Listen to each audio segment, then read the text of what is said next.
Film Black Widow besutan Marvel Cinematic Universe baru saja dirilis, mengisahkan tentang sepak terjang Natasha Romanoff yang diperankan oleh si cantik Scarlett Johansson. Dikisahkan mengenai masa kecil Natasha dan adiknya Yelena yang penuh misteri. Mereka merupakan bagian dari program Black Widow, yakni sekelompok gadis muda yang diculik sejak kecil untuk dijadikan pembunuh andalan dalam sebuah program yang bernama Red Room.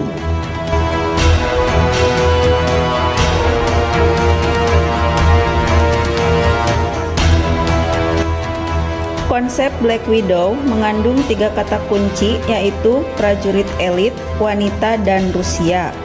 Tentu konsep ini tidak datang begitu saja, tersebab Rusia bekas pecahan Soviet adalah negara yang memiliki ketiga kata kunci tersebut.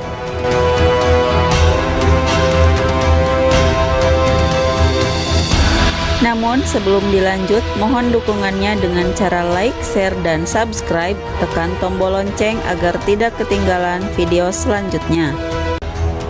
Adalah pasukan khusus Rusia yang bernama Spetsnaz. Anggotanya semua wanita. Saking berbahayanya, sehingga mereka diberi julukan Fatal Beauty. Meski tidak sedramatisir pasukan Black Widow, tetapi tidak kalah terkenal.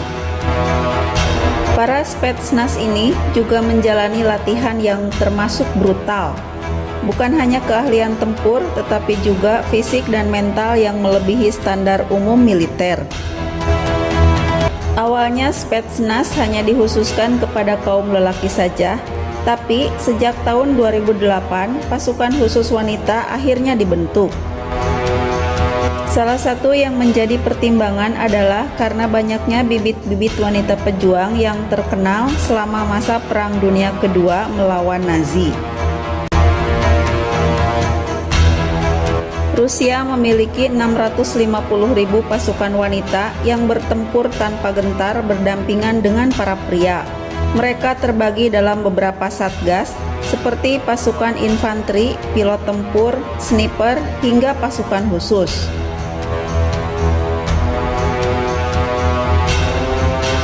Salah satu Black Widow yang paling terkenal adalah Lyudmila Pavlichenko. Ia adalah sniper legendaris yang selama periode Perang Dunia Kedua. Prestasinya tidak main-main, 309 nyawa tentara Nazi hanya dalam hitungan bulan saja. Saking terkenalnya, sehingga Lyudmila diberi julukan Lady Death.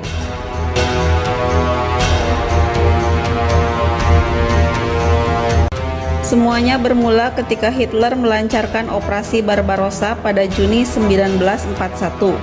Aksi militer tersebut menghancurkan sejumlah bangunan di wilayah Soviet.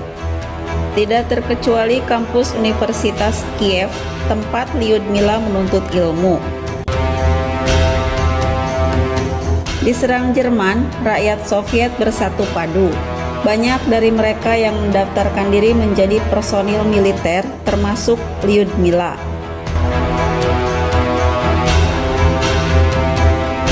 Awalnya ia ditempatkan sebagai perawat, tapi Lyudmila menolak. Sejak kecil ia adalah gadis tomboy dan senang berkompetisi dengan para lelaki. Lyudmila juga aktif dalam kegiatan olahraga menembak dan pernah mengenyam pendidikan di Akademi Sniper.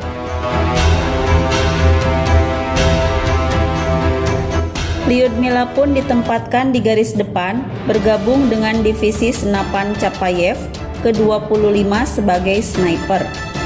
Awalnya, karena minimnya senjata, Lyudmila hanya diberikan sebuah granat. Hingga suatu waktu, salah satu rekannya luka tertembak. Ia pun menyerahkan senjata miliknya ke Lyudmila. Korban pertama Lyudmila adalah 2 tentara Romania yang sedang menggali lubang perlindungan.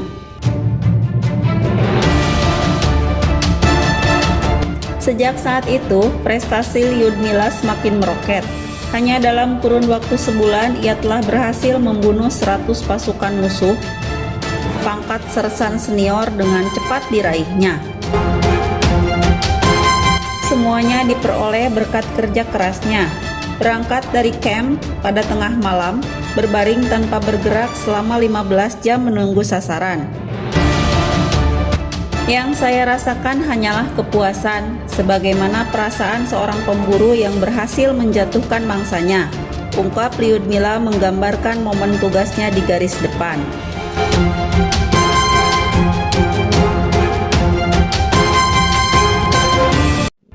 Kisah pertempurannya yang paling menegangkan adalah ketika Lyudmila harus berduel dengan sniper Jerman. Pertempuran tersebut berlangsung selama 3 hari dan dimenangkan oleh Lyudmila karena musuhnya melakukan gerakan terlalu banyak. Nama Lyudmila tidak hanya terkenal di kalangan Soviet saja, musuh pun sangat takut padanya. Bahkan, dalam beberapa kesempatan, Jerman mencoba membujuknya untuk beralih ke pihak mereka. Tidak main-main, pihak Jerman menjanjikan pangkat perwira jika Lyudmila ingin bergabung. Namun, karena bujukan Jerman tidak berhasil, mereka malah balik mengancam Lyudmila. Kalau kami berhasil menangkapmu, tubuhmu akan kami koyak menjadi 309 bagian.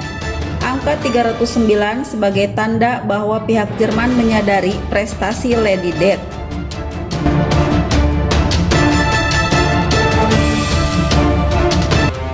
Total pengabdian Lyudmila di divisi senapan Chapayev ke-25 hanya setahun saja. Pihak Soviet menyadari jika gadis ini adalah aset negara. Sayang jika dibiarkan mati terbunuh. Selanjutnya, Lyudmila memiliki tugas baru, menggalang dukungan dari dalam maupun luar negeri. Pada tahun 1942, Lyudmila ditugaskan berkeliling Amerika dan Kanada untuk menarik dukungan membantu Soviet melawan Jerman. Di Amerika Serikat, Lyudmila menjadi warga negara Soviet pertama yang diterima oleh Roosevelt, Presiden Amerika Serikat kala itu, beserta ibu negara di Gedung Putih. Lyudmila memiliki sejumlah agenda untuk berbicara di depan pers dan orang-orang penting Amerika Serikat tentang pengalaman perangnya. Orang Amerika menyukai pahlawan. Jelas, Lyudmila mendapatkan sambutan hangat di sana. Salah satu pidatonya yang paling fenomenal adalah ketika ia berada di Chicago. Saya masih berusia 25 tahun ketika sudah membunuh 309 fasis. Tidakkah kalian berpikir bahwa kalian sudah terlalu lama bersembunyi di belakangku? Sontak, suasana hening dalam ruangan berubah gemuruh dengan pekikan dan tepuk tangan. Dunia mode Amerika pun tidak ingin ketinggalan. Banyak wanita Amerika Serikat yang mempermasalahkan seragam Lyudmila yang dianggap tidak modis. Lyudmila hanya menjawab dengan sinis, "Seragam ini sudah berlumuran darah. Saya harap Anda merasakan serangan bom sebelum berkomentar lebih jauh," pungkas Lyudmila kepada seorang wartawan. Meskipun tidak ada dukungan yang datang dari dunia barat, misi Lyudmila dianggap berhasil. Pemerintah dan publik Soviet menganggap Lyudmila telah berhasil menaikkan derajat tentara dan wanita Soviet di hadapan orang-orang Amerika. Lyudmila pun dianugerahi bintang emas pahlawan Uni Soviet dan pangkatnya dinaikkan menjadi mayor.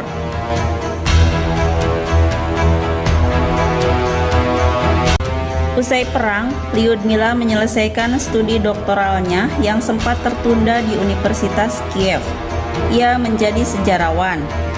Yang lebih mengejutkan, ternyata kunjungannya ke Amerika Serikat telah memberikan kesan tersendiri bagi Eleanor Roosevelt, ibu negara Amerika Serikat.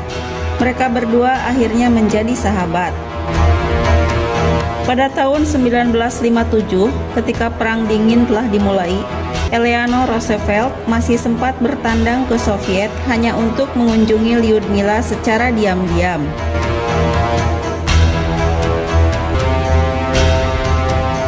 Lady Death meninggal pada tahun 1974 di Moskow, Soviet.